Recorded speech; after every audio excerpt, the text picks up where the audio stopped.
Pemirsa, terima kasih Anda masih terus menyaksikan NTV Prime dan saat ini sudah bergabung bersama kami Ahmed Zaki Iskandar, manajer Timnas Usia 17. Selamat malam, Pak Zaki. Selamat malam, Mbak Tasya. Iya, pertama-tama turut sedih dan prihatin atas hasil semalam. Tapi mungkin pertanyaan pertama saya adalah bagaimana kondisi mental para pemain? Anak-anak cukup kecewa dengan hasil pertandingan semalam karena juga memang sebetulnya semua sudah diantisipasi oleh tim pelatih dan tim analis terkait kekuatannya Korea Utara. Tapi biar bagaimanapun, menit per menit pada saat bermain itu menjadi sangat penting sekali. Konsentrasi, fokus, kemudian juga bagaimana kita bisa meminimalisir kesalahan. Nah, semalam itu silap 1-2 menit ya akan fatal akibatnya. Apalagi gol pertamanya tercipta sangat cepat sekali, kurang lebih sekitar di menit 7 atau menit 8 kemarin. Jadi ini menjadi pengalaman berharga bagi anak-anak kita, di mana mereka nanti untuk ke Piala Dunia agar bisa mempersiapkan lebih baik dan baik teknik, stamina maupun mental lagi nanti. Oke, Pak Zaki, kalau kemudian bisa refleksi dan evaluasi, apa kira-kira poin yang kemudian membuat para pemain tidak bisa bangkit setelah gol pertama dan gol kedua itu? Emang lebih kepada selain kekuatannya Korea Utara yang sangat militan, kemudian Spartan mainnya, baik dari teknik, stamina mereka sangat luar biasa sekali. Kita juga masih banyak ruang untuk kita perbaiki kekurangan-kekurangan dari yang ada tim sekarang ini. Jadi terlepas dari mental, teknik, stamina itu akan terus kita coba evaluasi dan kita perbaiki lagi nanti. Karena kita masih punya kurang lebih sekitar 6-7 bulan untuk persiapan menuju Piala Dunia November nanti di Qatar. Baik, kalau kondisi Dava seperti apa, Pak Zaki? Karena semalam kita mungkin kalau dari kursi penonton bisa menyaksikan sekali ya kekecewaan di wajah Dava yang harus jatuh bangun 6 kali, tidak mampu untuk menahan gol dari Korea Utara. Dava sekarang dalam kondisi yang baik, semalam sudah dikonseling dengan tim psikolog, begitu juga tadi pagi. Semuanya dalam kondisi baik secara mental sekarang sih. Tapi memang pasti ada kekecewaan ya, dan kita juga berharap mereka tidak berinteraksi terlebih dahulu dengan media sosial. Jadi untuk menjaga juga mental mereka. Terlepas dari itu, saya sebagai tim manajer ingin mengucapkan permohonan maaf kepada seluruh masyarakat, fans sepak bola Indonesia, hasil yang tidak memuaskan semalam menghentikan laju timnas kita di perempat final Piala Asia.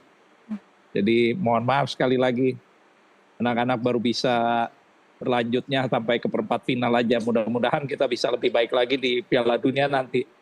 Oke, Pak Zaki, tadi Anda mengatakan dan memang saya ingat di wawancara kita sebelumnya Anda mengatakan bahwa tim ini karena memang mereka usia di bawah 17 tahun didampingi tim psikolog. Apa kira-kira evaluasi dari tim psikolog ketika mereka harus menangani para pemain?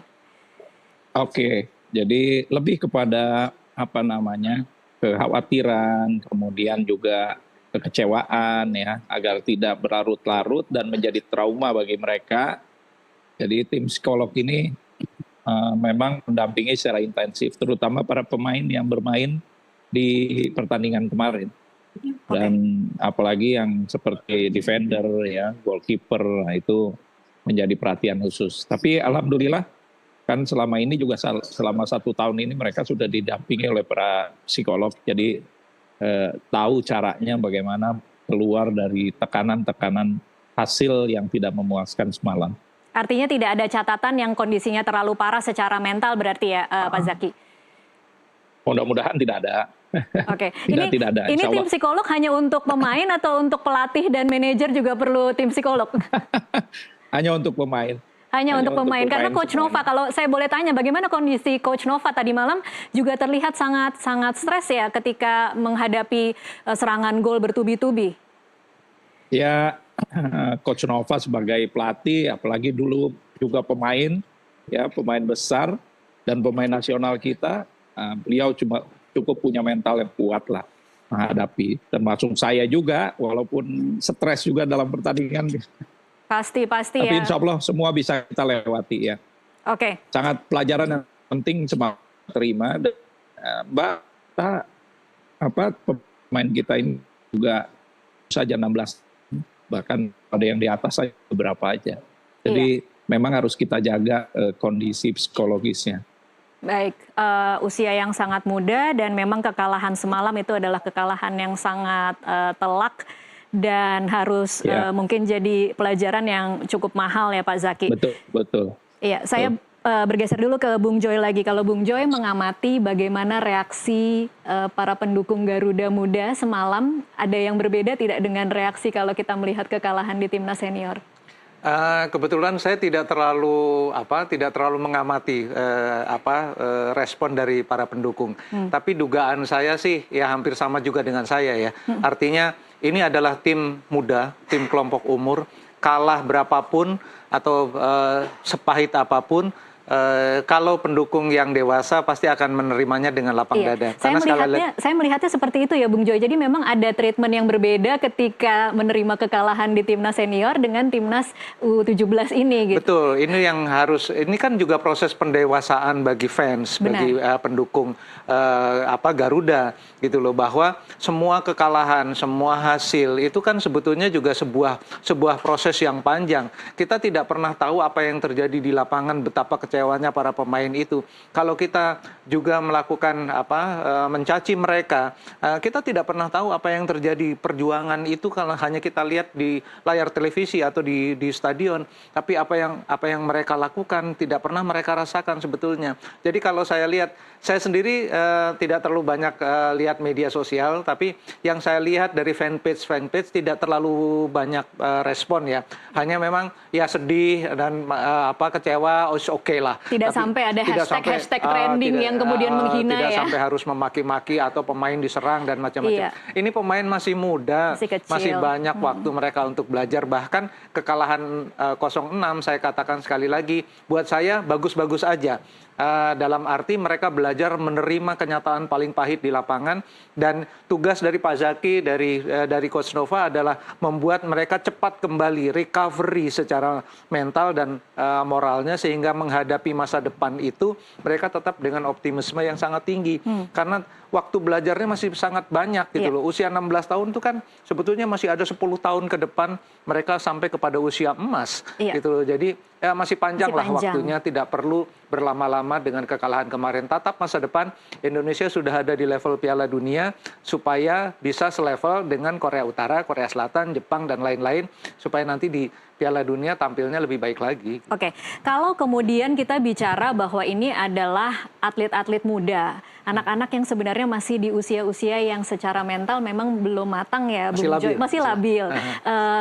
Menang saja mungkin labil ya, apalagi kalah akan lebih mungkin lebih mengguncang secara mental. Nah, feedback seperti apa yang harusnya bisa diberikan kepada mereka agar kemudian tidak terlalu berlarut-larut dalam keterpurukan ini? Ya, harus diyakinkan mereka bahwa ini masih dalam proses belajar. Bahkan saya, karena saya berkecimpung juga di pembinaan, selalu saya katakan main bola dengan riang saja, dengan gembira. Jangan pikir hasilnya nanti seperti apa. Kalau kamu menang, bersyukur. Kalau kamu kalah, belajar. Nah, dan saya selalu katakan, kalau saya berbicara kepada mereka, ruang untuk berbuat kesalahan pada usia kalian, bahkan sampai usia 18-19 tahun, ruang untuk berbuat kesalahannya masih banyak banget, masih banyak sekali. Jadi bikin salah aja, nggak masalah, gitu loh. Dan tapi dari kesalahan itu, kamu belajar. Anda ingat nggak di cabang olahraga yang lain, namanya Rafael Nadal. Rafael Nadal itu jagoan di tanah liat. Dia sangat weak, sangat lemah di lapangan rumput. Dia ketemu Roger Federer 3 kali di final Wimbledon. Yang pertama dia kalah telak, nangis dia, nangis berjam-jam. Yang kedua dia kalah, hanya kalah saja. Yang ketiga dia menang. Gitu loh. Nah, jadi artinya memang proses itu memang sesuatu yang harus dilalui. Betul. Rafael Nadal harus nangis-nangis dulu sebelum menang di Wimbledon, gitu loh. Di Australia Open dia pernah kalah juga di final lawan Roger Federer 5 set. Dia nangis 5 jam. 5 jam dia nangis, 1 jam di kamar mandi, 4 jam di kamar. Setelah itu tahun berikutnya dia kalahkan Roger Federer di Australia Open. Dan bagi atlet memang mentalitas seperti itu memang harus terbentuk melalui kekalahan-kekalahan ya Bung Joy. Yang saya bilang tadi, bahkan atlet dunia di nomor perorangan sekalipun dia pernah mengalami kekalahan paling pahit. Roger Federer pernah kalah juga, pahit banget lawan Nadal di Roland Garros. Tapi setelah itu dia juara juga sekali. Gitu loh. Jadi menurut saya untuk menjadi atlet kelas dunia harus melalui apa yang dilalui oleh Evandra dan kawan-kawan kemarin ketika melawan Korut. Dia akan bangkit dengan lebih kuat, saya yakin. Kalau cara berpikirnya seperti itu, Bung Joy, berarti memang kita harus syukuri kekalahan kemarin tidak terjadi setelah serentetan kemenangan yang lebih panjang lagi ya. Ada waktu untuk belajar, kembali lagi ke bumi. Kan saya katakan tadi kalau kita belum kalah atau belum hidup kita belum sampai ke titik dasar yang paling buruk, kita kan nggak akan bouncing back. Nah ini anak-anak ini sudah di titik yang paling buruk, mereka akan bouncing back dan kita akan membanggakan Indonesia kelak di kemudian hari. Mungkin nanti di Piala Dunia kan ceritanya juga lain. Iya, ini akan jadi cerita ya. Saya ke Pak Zaki lagi, tadi tampaknya berbicara tapi audionya tidak terbuka. Pak Zaki, artinya kalau di titik ini pembelajaran apa yang harus diambil baik oleh para atlet maupun pelatih? Yang paling penting sekarang adalah bagaimana anak-anak ini bisa melihat kualitas para kompetitor, baik itu di Piala Asia maupun di Piala Dunia, itu kualitasnya memang sudah di kualitas yang sangat tinggi. Maka dari itu mereka wajib mengejar standar kualitas yang nanti akan dibutuhkan. Dan ini menjadi motivasi semangat buat mereka untuk juga memperbaiki diri secara individual. Karena yang namanya Piala Asia, Piala Dunia, itu juga kan menjadi showcase-nya untuk mereka mempromosikan diri gitu ya.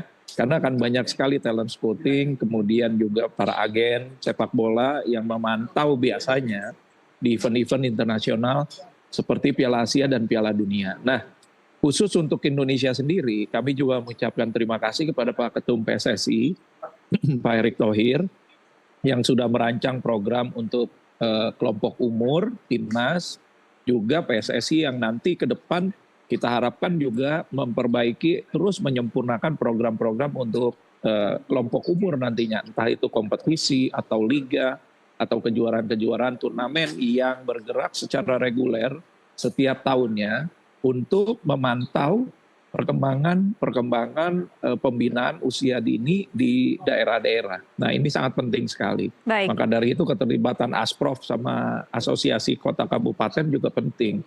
Dan ke depan standar kita itu sudah harus selalu ikut serta di perhelatan Piala Asia. Minimal agar timnas kita ini selalu punya standar yang nantinya tidak akan jauh dari standar para peserta di turnamen Piala Asia. Ini yang menjadi catatan buat tim pelatih, tim manajemen, ya. Semua itu nanti akan standarnya di Piala Asia. Dengan terbiasa kita mengikuti Piala Asia menjadi peserta tetap, gitu ya. Tentu saja ini akan meningkatkan kualitas kita secara bertahap juga. Nah mudah-mudahan kemarin kan U20 juga terhenti di babak penyisihan grup. Mudah-mudahan Piala Asia berikutnya U20 bisa melenggang ke perempat final. Begitu juga dengan U17-nya nanti. Perhelatan berikutnya mudah-mudahan kita punya standar yang lebih tinggi lagi. Kira-kira itu Mbak. Tapi sedikit kembali ke pembelajaran apa yang bisa diambil setelah kekalahan semalam Pak Zaki. Apa catatan Anda kemana chemistry para pemain yang begitu indah terjadi ketika melawan Korea Selatan yang kemudian semalam tidak kita saksikan? Semalam itu memang lebih kepada catatan kita, lebih pada kesiapan mental mereka pada saat menerima tekanan di lapangan. Jadi lebih ke mental ya Pak Zaki ya? Ya. Dan ya teknik juga tentunya nanti akan kita perbaiki juga karena menghadapi lawan yang cara bermainnya agresif dan Spartan seperti Korea Utara itu akan sangat apa namanya ya, menguras tenaga, menguras teknik kita juga gitu. Dan ini lawan yang luar biasa. Iya. Seperti Uzbekistan, kemudian juga Korea Utara, itu permainannya kan tekanannya sangat luar biasa kalau cara mereka bermain. Baik, kita akan break dulu sejenak. Pemirsa tetaplah bersama NTV Prime. Kami akan kembali usai jeda.